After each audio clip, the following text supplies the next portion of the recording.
Yo soy la vid, ustedes los sarmientos, el que permanece en mí y yo en él, da mucho fruto, dice el Señor.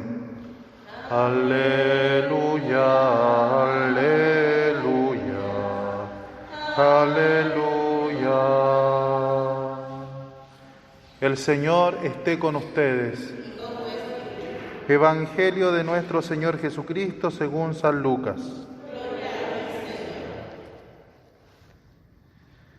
Los fariseos le preguntaron a Jesús cuándo llegará el reino de Dios. Él les respondió: el reino de Dios no viene ostensiblemente y no se podrá decir está aquí o está allí, porque el reino de Dios está entre ustedes. Jesús dijo después a sus discípulos: vendrá el tiempo en que ustedes desearán ver uno solo de los días del Hijo del Hombre y no lo verán. Les dirán, está aquí o está allí, pero no corran a buscarlo. Como el relámpago brilla de un extremo al otro del cielo, así será el Hijo del Hombre cuando llegue su día. Pero antes tendrá que sufrir mucho y será rechazado por esta generación. Palabra del Señor.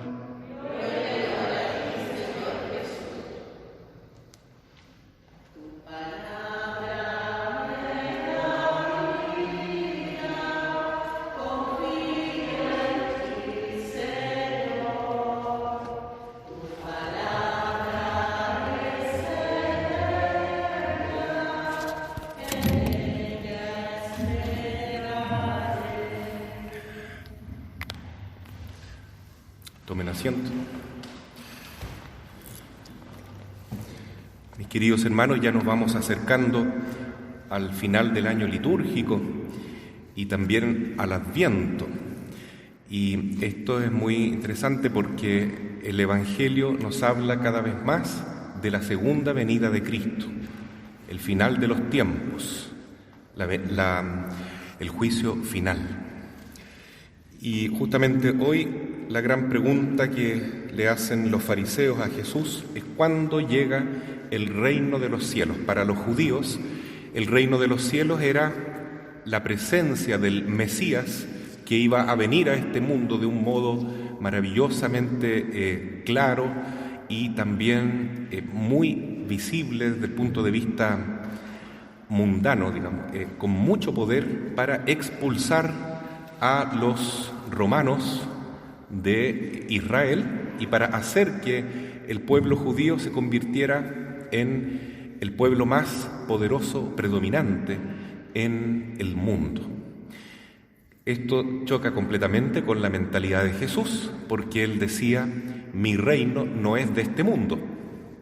Él es el rey, pero no como pensamos los seres humanos, rey de reyes, pero su reinado no es un reinado sociológico, digamos así, económico, o de cómo gobiernan los poderes actuales, ¿no es cierto?, los presidentes, los reyes, etc. ¿Y cómo es el reinado de Jesús entonces? Y Él responde, miren, el reino de los cielos ya está en ustedes. El reino de los cielos es Jesús, que vive entre nosotros, pero está en nosotros. ¿Cómo es el reino de los cielos? Es algo no visible, no tan ostensible, es algo muy simple, que no sale normalmente en los diarios, en las noticias, en los medios sociales. No interesa tanto al mundo de hoy cuando alguien vive santamente. La santidad es el reino de los cielos. Una persona que se acerca a Dios, que vive en Cristo, permite que en su alma vaya creciendo poco a poco una llamita, la llama de la fe, la gracia divina, la presencia del Espíritu Santo en el alma nuestra, es el reino de los cielos. Y cuanto más nos alejamos del pecado mortal, del pecado venial, inclusive de los apegos que tenemos a las cosas mundanas y de la carne, vamos permitiendo que esta llamita vaya creciendo, creciendo, creciendo y se tome toda nuestra vida, y nuestra vida se convierte en luz de Cristo. Por eso Jesús dice: ustedes son la luz del mundo, ustedes son la levadura que puede cambiar la masa del mundo. Es muy grande e importante la tarea de la iglesia de Cristo, es decir, el reino de los cielos que está en nosotros. Jesús obra esto, pero lo quiere hacer a través de nosotros, a quienes reciban a ustedes, dice el Señor, a mí me recibe. Entonces, ¿dónde se nota esta presencia del reino de los cielos? En los santos. La iglesia tiene muchos santos, ¿no es cierto?, que conocemos algunos porque están canonizados, otros no los conocemos, pero están en el cielo, sus almas ya están viendo a Dios. Hoy celebramos, por ejemplo, la fiesta de San Martín de Tours. ¿Quién fue San Martín? Era un soldado romano de los primeros siglos del cristianismo. No murió mártir, en todo caso, no murió de muerte natural. Y entonces él era un soldado que era muy bueno, tenía un corazón muy generoso. Y una vez se encontró con un pobre que le pidió abrigo porque tenía frío, y él partió la capa que él usaba y se la entregó al hombre necesitado. Y en la noche se le aparece Jesús con la capa. Entonces ese pobre era Cristo. Eso hizo que este soldado, San Martín, Martín en ese momento, se convirtiera, se hizo cristiano y se hizo santo también. Luego fue obispo de Tours, en Francia, y fue muy querido porque siempre estaba ayudando a los más necesitados y su doctrina era muy clara y realmente llevó a sus ovejas, digamos, porque el obispo es un pastor, realmente por el camino de Cristo. Entonces, eso es la santidad. Y esto vale no solo para obispos o sacerdotes, vale para todos los bautizados. Todos estamos llamados a hacer que esa llamita de la fe que recibimos en el bautismo vaya creciendo, creciendo, y ojalá nunca se apague o nunca disminuya por efecto de nuestro propio pecado.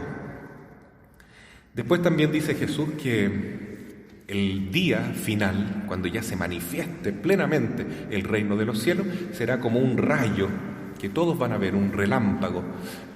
Entonces Cristo vendrá ahí sí de manera ostensible, totalmente manifiesta, y todos podremos ver al Señor en toda su gloria y majestad. Y en ese día, terrible para los que están condenados, muy feliz para los que son salvados, habrá entonces este juicio. Unos serán puestos a un lado y otros serán puestos al otro, pero todos resucitarán. Será el juicio de los vivos y los muertos, y ese será el día de la victoria total de Cristo. Y justamente la etapa del Adviento, que vamos a comenzar el inicio del año litúrgico, tiene este gran deseo: ven, Señor Jesús, ven luego, ven para que realmente se establezca tu reino verdadero en el mundo y también en el cielo, ¿no? Hágase tu voluntad en la tierra como en el cielo. Bueno, Jesús termina diciendo que esto sucederá después de sufrir mucho y ser rechazado por esta generación, ¿no? Aquí vemos cómo Cristo sufrió en la cruz y luego pudo resucitar. Cristo glorioso vive inmerso en la gloria de su Padre.